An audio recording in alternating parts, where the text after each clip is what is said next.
Assalamu alaikum. Hope you all are fine and doing well in your lives. Before going towards today's topic, let's imagine a student of class 5. He studied water cycle in journal science. Then in mathematics, he solved the problems related to the liters and milliliters. Then in social studies, he studied about the conservation of water. And when in English class he was asked to write the importance of water, he was blanked. He could not write as much things as he knew. Have you ever faced this situation in your class? Do write your answers in the comment section. I will definitely do them. Most of the teachers have faced this thing, I guess. Now I want you all to tell me that is that a student's problem or a teacher's design problem? Well, according to me, this is not a student problem at all. That's a teaching design problem. And today I am going to show you exactly how to fix it with something that is called as integrated approach. Now the question arises that what is integrated approach? Integrated approach होती क्या? Okay, थोड़ा सा हम चलते हैं basics की तरफ. ठीक है, होता क्या है when you are studying anything और when you are teaching your students anything, जब हम कुछ पढ़ रहे होते हैं या हमारे स्टूडेंट्स कुछ पढ़ रहे होते हैं, तो होता क्या है हमारे माइंड्स में, उनके माइंड्स में जब भी कोई न्यू इन्फॉर्मेशन आती है, एक पैकेट फॉर्म हो जाता है. That is called as schema. ज्यादा साइंटिफिक टर्म्स में नहीं जाएंगे, जस्ट थोड़ी सी इन्फॉर्मेशन. ठीक है, एक स्कीमा फॉर्म हो जाता है, एक बॉक्स टाइप फॉर्म हो जाता है जिसमें वो इन्फॉर्मेशन फीड हो जाती है. अब जो हमने प्रीवियस ली एग्जाम्पल ली ग्रेड 5 के स्टूडेंट की, सपोज कर लेते उसका नेम अली है. अली के माइंड में क्या हुआ, एक स्कीमा फॉर्म हुआ. उसने साइंस की क्लास में वाटर साइकिल पढ़ा, एक स्कीमा फॉर्म हो गया और उस स्कीमा में वाटर साइकिल की इंफॉर्मेशन स्टोर हो गई. फिर मैथमेटिक्स की क्लास में क्या हुआ, उसने लीटर्स और मिलीलीटर्स के प्रॉब्लम सॉल्व करना सीखे, एक नया स्कीमा बना और वो इंफॉर्मेशन उस स्कीमा में स्टोर हो. देन सोशल स्टडीज में उसने टॉपिक पढ़ा कंजर्वेशन ऑफ वाटर. अगेन एक न्यू स्कीमा फॉर्म हुआ, उसमें इंफॉर्मेशन स्टोर हुई, वो माइंड में आ गया. अब हुआ क्या, यहाँ पे प्रॉब्लम क्या आई, प्रॉब्लम ये आई कि एक ही थीम सबका सेम था, क्या था, वाटर. बट टीचर्स ने क्या किया, किसी ने भी कॉन्सेप्ट्स को एक दूसरे से रिलेट नहीं किया. हर बार उसे लगा कि वो एक नया कॉन्सेप्ट पढ़ रहा है, और जितनी बार उसने एक नया कॉन्सेप्ट पढ़ा उतनी बार उसके माइंड में एक नया स्कीमा फॉर्म होता गया उस पर्टिकुलर कॉन्सेप्ट के लिए. और जब उसे इंग्लिश की क्लास में बैठ के ऐसे लिखना पड़ा इम्पोर्टेंस ऑफ वाटर में, तो उसके पास एज सच कोई इंफॉर्मेशन नहीं थी. क्यों?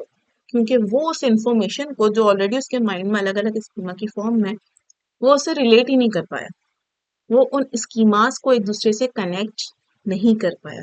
That's why he was unable to write an essay on the same theme.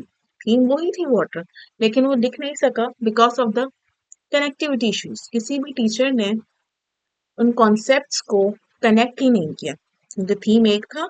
What we should do, we should, जब साइंस वाली टीचर ने वाटर साइकिल पढ़ाया, तो नेक्स्ट टीचर जब पढ़ा रही थी, क्या पढ़ा रही थी, कौन सा टॉपिक था, साइंस सोशल स्टडीज में हमने कहा कंजर्वेशन ऑफ वाटर. तो नेक्स्ट टीचर जब कंजर्वेशन ऑफ वाटर पढ़ा रही थी, what she should do, she should integrate it, she should relate the topics. उसे बोलना चाहिए था, मीन्स के रिलेट करना चाहिए था कि भाई वाटर साइकिल आपने साइंस में पढ़ी है, तो उसी को कनेक्ट करना चाहिए था. न्यू इन्फॉर्मेशन को पुरानी इन्फॉर्मेशन से कनेक्ट करना चाहिए. ठीक है, जब आप न्यू इन्फॉर्मेशन को पुरानी इन्फॉर्मेशन से जो ऑलरेडी स्टूडेंट के पास है उससे कनेक्ट करते हो, या फिर आप कोई ऐसा टॉपिक पढ़ा रहे हो जो किसी और सब्जेक्ट में नहीं है, लेकिन उससे आप रियल लाइफ से कनेक्ट करते हो, तो इस तरह की टीचिंग को आप कहते हो इंटीग्रेटेड अप्रोच इन टीचिंग। ठीक है, इंटीग्रेटेड टीचिंग क्या है? एक इंस्ट्रक्शनल अप्रोच है। इसमें करते क्या है, इसमें कॉन्सेप्ट्स को एक दूसरे से कनेक्ट किया जाता है, चाहे वो डिफरेंट सब्जेक्ट्स में, अगर थीम सेम है तो आप डिफरेंट सब्जेक्ट्स में जो उस थीम के कॉन्सेप्ट्स हैं उन्हें आप आपस में कनेक्ट कर दें, और अगर आपको दूसरे सब्जेक्ट्स में वो थीम नहीं मिल रहा, वो कॉन्सेप्ट नहीं मिल रहा, तो आप क्या करेंगे, रियल लाइफ से कनेक्ट कर देंगे। ठीक है, this is called as integrated approach in teaching. एक एग्जाम्पल आपके पास दी हुई है यहाँ पे, हेल्दी फूड एक टॉपिक है। आई थिंक क्लास 3 की साइंस बुक में एक टॉपिक है हेल्दी फूड। अब साइंस में स्टूडेंट्स ने क्या पढ़ लिया, न्यूट्रिएंट्स एंड फूड ग्रुप्स। कौन कौन से न्यूट्रिएंट्स होते हैं भाई, और डिफरेंट फूड ग्रुप्स पता चल गए स्टूडेंट्स को। मैथमेटिक्स में आप कैसे कनेक्ट कर सकते हैं, मैथमेटिक्स में जब वो कैलकुलेशन कर रहे हैं तो डेली लाइफ में वो डेली कितनी कैलोरीज इनटेक कर रहे हैं, मैथमेटिक्स में कनेक्ट हो गया अगेन न्यूट्रिशन से। इंग्लिश में उन्होंने हेल्दी डाइट प्लान बना लिया एक, अगेन कनेक्टिविटी चल रही है। आर्ट का पीरियड हुआ, आर्ट में उन्होंने हेल्दी फूड का एक पोस्टर डिजाइन कर लिया, अगेन कनेक्टिविटी। ठीक है, देन कंप्यूटर क्लास है, कंप्यूटर क्लास में उन्होंने क्या किया, एक प्रेजेंटेशन फॉर्म कर ली इस हेल्दी फूड से रिलेटेड। सी, तो एक ही कॉन्सेप्ट को वो इतनी बार जब रिपीट करेंगे तो definitely they will be the master of that topic, and this is called as integrated approach in teaching. Getting? I hope कि इंटीग्रेटेड अप्रोच की मीनिंग्स आपको अच्छे से समझ में आ गए होंगे। If not, you can ask in the comment section, कोई क्यूरी है, अभी कोई कंफ्यूजन है, इंटीग्रेटेड अप्रोच वर्ड नहीं समझ में आया, so you can write in the comment section, I will definitely answer you. What is integrated approach? It is a learner centred approach. ये क्या है, एक लर्नर सेंटर्ड अप्रोच है। ठीक है, that connects the concepts, skills and knowledge from different subjects to help students understand learning in a meaningful and a practical way. Getting? बजाय इसके कि टीचर सब्जेक्ट्स को अलग अलग separately पढ़ाएं, what we can do, we can combine them. How? If the theme of the concept is same, we can make the connections. Okay, I hope there isn't any confusion. Now, why integrated teaching is important? Integrated teaching important क्यों है? Because the research shows that students learn better when they make connections. When they connect new knowledge with the older knowledge, or when they connect new knowledge with their real life experience, they understand it better. ठीक है, जब students, आप कोई भी चीज पढ़ा, कोई भी टॉपिक पढ़ा रहे हो, अगर वो अपनी रियल लाइफ से उसे कनेक्ट कर पा रहे हैं, it's mean you are successful, आपने सक्सेसफुली अपना काम कर दिया। या फिर उनके पास ऑलरेडी नॉलेज है, क्लास 3 में उन्होंने वो टॉपिक पढ़ा था, क्लास 4 में आने के बाद वही टॉपिक दोबारा आ गया, लेकिन थोड़ा सा ऑब्वियसली इंफॉर्मेशन वास्ट हो जाती है। If they are able to connect new knowledge from the previous knowledge, again you are success. Okay, so what it do? Integrated approach emphasize critical thinking, problem solving, collaboration, communication, creativity, and real life application. Benefits क्या है इसके? What it is doing? It is making the learning meaningful. जब students को किसी topic के बारे में already पता होगा और आप न्यू इन्फॉर्मेशन दे रहे हैं, so what they will do, they will be more engaged in the topic in your lesson. ठीक है, वो हाई एंगेजमेंट शो करेंगे। It improves student retention, rather than हर चीज के लिए उनके माइंड में अलग अलग स्कीमा बने, वो इस काबिल होंगे कि वो न्यू इंफॉर्मेशन को अपने प्रीवियस स्कीमा में ही स्टोर कर सकें। कैसे? जब आप टॉपिक्स को रिलेट करते हो। ठीक है, then it develops higher order thinking, it encourage the teamwork and promotes real world problem solving. Okay, So what we need to do? We need to integrate this in our regular teaching. कैसे कर सकते हैं? अब यहाँ पे एक चीज ये भी आ रही होती है कि भाई हम कैसे करें. ठीक है, इसके लिए करना क्या है? In our college what we do, we are having the coordination meetings. ठीक है, कोऑर्डिनेशन मीटिंग्स होती है. I think almost in every institute teachers are having coordination meetings. इसमें क्या होता है? When the teachers of different subjects of the same class are sitting together, so what they can discuss that, for example, there is a topic of pollution in science.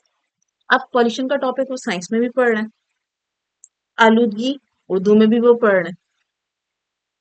ठीक है, सफाई निस्फ ईमान है वो इस्लामियत में भी पढ़ रहे हैं. ठीक है, types of pollution social studies में भी पढ़ रहे हैं. अब जब टीचर्स साथ बैठ कर डिस्कस करते हैं तो होता क्या है? कनेक्टिविटी शुरू होती है. ठीक है, वो एक ऐसा लेसन प्लान बना सकते हैं, उन्हें पता चल जाता है कि ये टॉपिक्स जो है तमाम सब्जेक्ट्स में है, तो वो क्या कर सकते हैं? वो कनेक्शंस बिल्डअप कर सकते हैं. एक ही थीम है, उस थीम को आप डिफरेंट सब्जेक्ट से उसकी इंफॉर्मेशन से रिलेट करेंगे तो स्टूडेंट्स ज्यादा अच्छे से समझ सकेंगे. Then we have integrated approach, different types of integrated teaching. Different तरह की integrated teaching है. कौन कौन सी है? Let's have a look. The first one is multidisciplinary integration.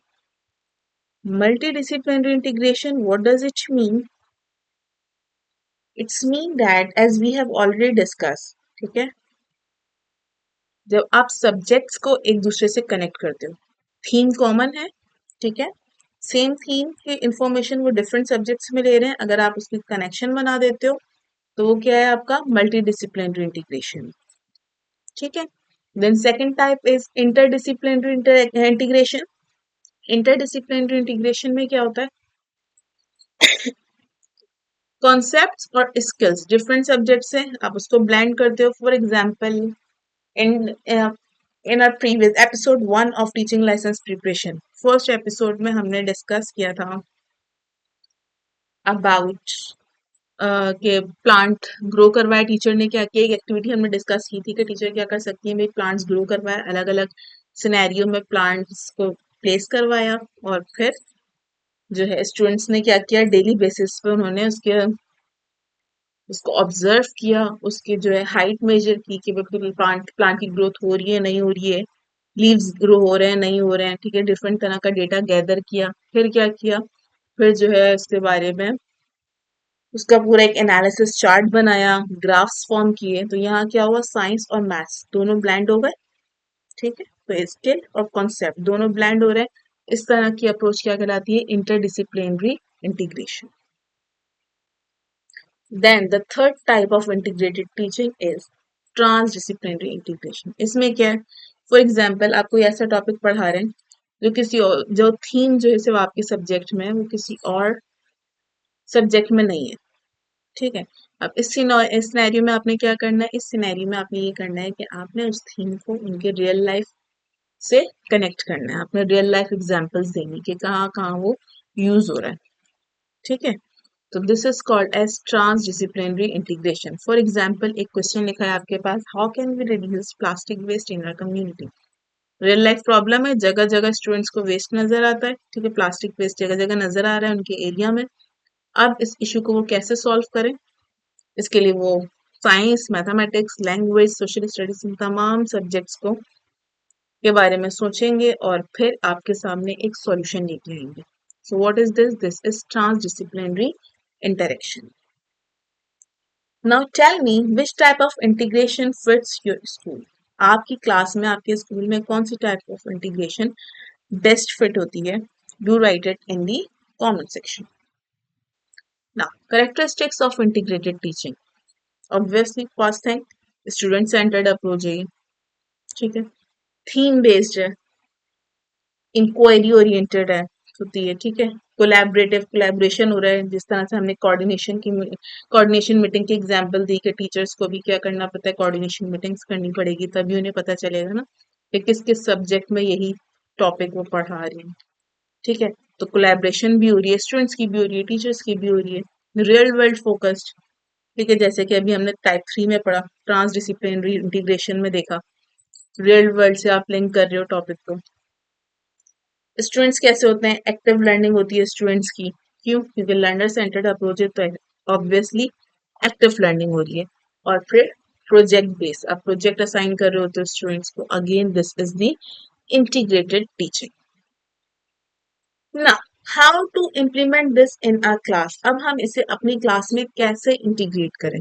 The first and the foremost thing that teacher has to is identify learning objective. सबसे पहले teacher क्या करेंगे, अपना लेसन डिसाइड करने के बाद क्या उसके एलोज बनाएंगे। ठीक है, लर्निंग आउटकम्स क्या होने चाहिए उनके। फिर then they will choose a theme और अ प्रॉब्लम, कोई एक पर्टिकुलर थीम ले ली। ठीक है, एलोज डिसाइड हो गए, थीम पता चल गई। अब क्या होगा, find subject connections. Find subject connection कैसे फाइंड होगे?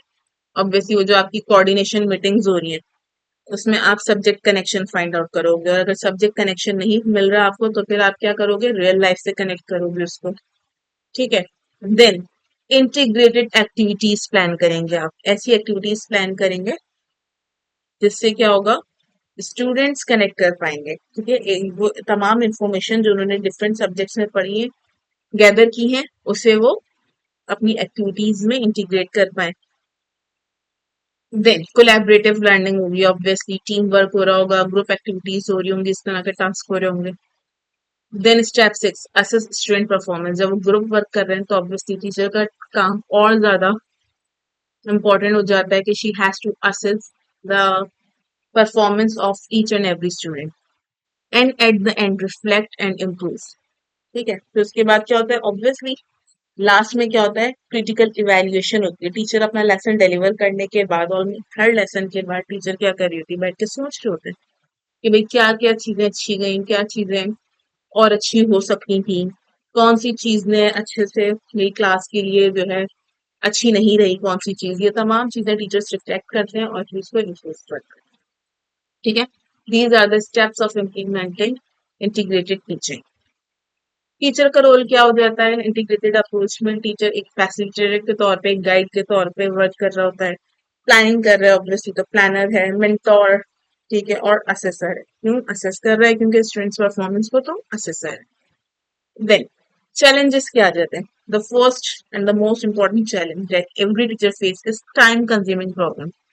ठीक है, प्लानिंग जो है वो बहुत टाइम कंज्यूमिंग होती है, जब आप प्लान कर रहे हो तो बहुत ज्यादा इसमें टाइम लगता है, क्यों? क्योंकि इसमें आपने कोऑर्डिनेशन भी करनी है बाकी टीचर्स से, कोलैबोरेटिव लेसन प्लानिंग होगी। ठीक, तो एक तो टाइम का इश्यू आ जाता है। फिर जब आप एक्टिविटीज वगैरह प्लान कर रहे होते हो तो फिर आपके पास रिसोर्सेस की लिमिटेशन होती है। ठीक, अगेन सॉल्यूशन क्या है इसका, सॉल्यूशन ये है कि टाइम कंज्यूमिंग प्लानिंग के लिए बेहतर चीज ये है कि कोलैबोरेटिव लेसन प्लानिंग होगी, तो आपका टाइम कंज्यूमिंग इश्यू खत्म हो जाएगा। कैसे खत्म हो जाएगा, कोऑर्डिनेशन मीटिंग्स करेंगे आप और फिर अपने लेसन्स को डिजाइन करेंगे, तो ऑब्वियसली ये इशू रिजॉल्व हो जाएगा। लिमिटेड रिसोर्सेस हैं तो कोशिश करें जो चीजें आपको लोकली अवेलेबल हो आप उन्हीं को यूज करें, उन्हीं को रीयूज करें और अपने लेसन के लिए उन्हें इस्तेमाल किया जाए। अब जो लेटेस्ट ट्रेंड चल रहे हैं जो कि इंटीग्रेटेड टीचिंग से रिलेटेड है, वो कौन कौन से, project based learning. Project based learning में क्या होता है, जब आप कोई प्रोजेक्ट असाइन करते हो, अगेन ये किसकी एग्जाम्पल हो जाती है, इंटीग्रेटेड अप्रोच की। Steam education, what is steam education, science technology engineering arts mathematics, तमाम टीचर्स ने इसके बारे में सुना होगा। स्टीम एजुकेशन बहुत ज्यादा ट्रेंड चला हुआ है हमारे पास। इसके अलावा एक है स्टेम एजुकेशन। स्टेम एजुकेशन में क्या है, साइंस टेक्नोलॉजी इंजीनियरिंग मैथमेटिक्स, इसमें आर्ट्स नहीं, ठीक है। तो steam education and stem education frequently आपने सुना ही होगा। कॉम्पिटेंसी बेस्ड एजुकेशन आजकल बहुत ज्यादा चल रहा है, and we have also discuss this competency based education in instructional approach. जब हमने एपिसोड 1 में इंस्ट्रक्शनल अप्रोच पढ़ा है तब भी इसके बारे में बात की है, तो अगर आपको याद नहीं है तो you can go through that video to recall this concept of competency based education. Inquiry based learning की बात कर चुके हैं हम इंस्ट्रक्शनल अप्रोच में, please go through that video. And then digital integration. Digital integration means कि आपने ICT के बारे में सुना होगा कि भाई आईसीटी आईसीटी, तो आईसीटी क्या है, ठीक है, this is digital integration. Okay, I hope there isn't any confusion till now. अगर यहाँ तक कोई भी कंफ्यूजन है, कोई क्वेश्चन है, कोई क्यूरी है, you can ask through the comment section. I will answer everyone's question. ठीक है, कोई भी क्यूरी है यू कैन राइट देयर. आपका अपना कोई ओपिनियन है, you are most welcome to write in the comment section. Okay, we all are here to learn from each other, so you can write. Here are few MCQs that are related to the integrated approach in teaching and that are important for your teaching license exam. First one is integrated teaching primarily aims to. क्या aim है integrated teaching का? Options are separate subjects, memorize content, connect learning across subjects, and reduce curriculum. Please do write your answer in the comment section. And the answer is, I hope you all have written your answers in the comment section. The answer is connect learning across subjects. Okay, the right answer is option C. Then, what type focuses on real world problem rather than subjects? Types लिखी हुई है आपके पास integrated teaching की. कौन सी type है जो real world problem से लिंक कर रही होती है? ठीक है, सब्जेक्ट से लिंक नहीं कर रही बल्कि रियल वर्ल्ड प्रॉब्लम से आपके टॉपिक को लिंक कर रही है. That is what? Please quickly write in the comment section. That is transdisciplinary. Okay, type C. Again, option C is correct. Now, MCQ 3. A project on environmental pollution involving science, mathematics, and language is an example of. एक environmental pollution का project है, ठीक है, science, mathematics, language सब involve है इस project में. अब बताइए कौन सी type है? Integrated teaching है, drill method है, lecture method है या फिर rote learning है? What it is, please do write in the comment section. And the right answer is integrated teaching. ठीक है, कनेक्शन बन रहा है ना साइंस मैथमेटिक्स लैंग्वेज का. प्रोजेक्ट आपका एक ही पीबीएल है. ठीक है, प्रोजेक्ट बेस्ड लर्निंग हो रही है, डिफरेंट सब्जेक्ट्स इसमें इन्वॉल्व हैं. So what is this? This is integrated teaching. MCQ 4. The teacher's role in integrated teaching is primarily. Teacher का क्या रोल होता है? टीचर कंट्रोलर है, फैसिलिटेटर है, एग्जामिनर है या फिर lecturer? Teacher is a facilitator. Okay? Don't forget to write your answers in the comment section. Now, MCQ 5. Which approach closely align with the integrated teaching? कौन सी approach ऐसी है जो कि इंटीग्रेटेड टीचिंग से अलाइन है? Project based learning, rote learning, memorisation या फिर drill practice? Yes, please write your answer in the comment section. Hope you all have done. The right answer is project based learning. Okay. Now here are CRQs. Because you know कि जो हमारा teaching licence का paper है, जो exam है, उसमें MCQs भी हैं, CRQs भी हैं. और CRQs भी ऐसे हैं, इसमें SRQs भी हैं, ERQs भी हैं और केस बेस्ड CRQs भी हैं. ठीक है, so we are having all these three over here. What you have to do, I will read it for you. You have to write your answers in the comment section. The first one is differentiate between multidisciplinary and interdisciplinary integration. ठीक है, आपने differentiate करना multidisciplinary and interdisciplinary integration को. CRQ 2 is explain how integrated teaching promotes meaningful learning. किस तरह से integrated teaching meaningful learning को propose कर रही है. And then the third type, case study based CRQ. Case दिया हुआ है आपको. A teacher design a project on climate change. Teacher ने क्या किया? एक प्रोजेक्ट डिजाइन किया क्लाइमेट चेंज पे. इसमें क्या क्या इन्वॉल्व है? साइंस एक्सपेरिमेंट्स हैं, डेटा एनालिसिस हो रहा है, रिपोर्ट राइटिंग है और फिर लास्ट में poster creation. You have to identify the instructional approach. आपने पहले इंस्ट्रक्शनल अप्रोच आइडेंटिफाई करनी है and then you have to justify your answer. फिर आपने जो भी अप्रोच बताई है आपको उसकी जस्टिफिकेशन भी देनी. ठीक है, I hope there is any confusion. If yes, please do write in the comment section. I will definitely answer your queries. See you in the next video. If you are new to the channel, please subscribe to our channel for more informative videos and for the practice of teaching license exam. Please follow us and subscribe to our channel. See you in the next video. Till then, take care of yourself and Allah Hafiz.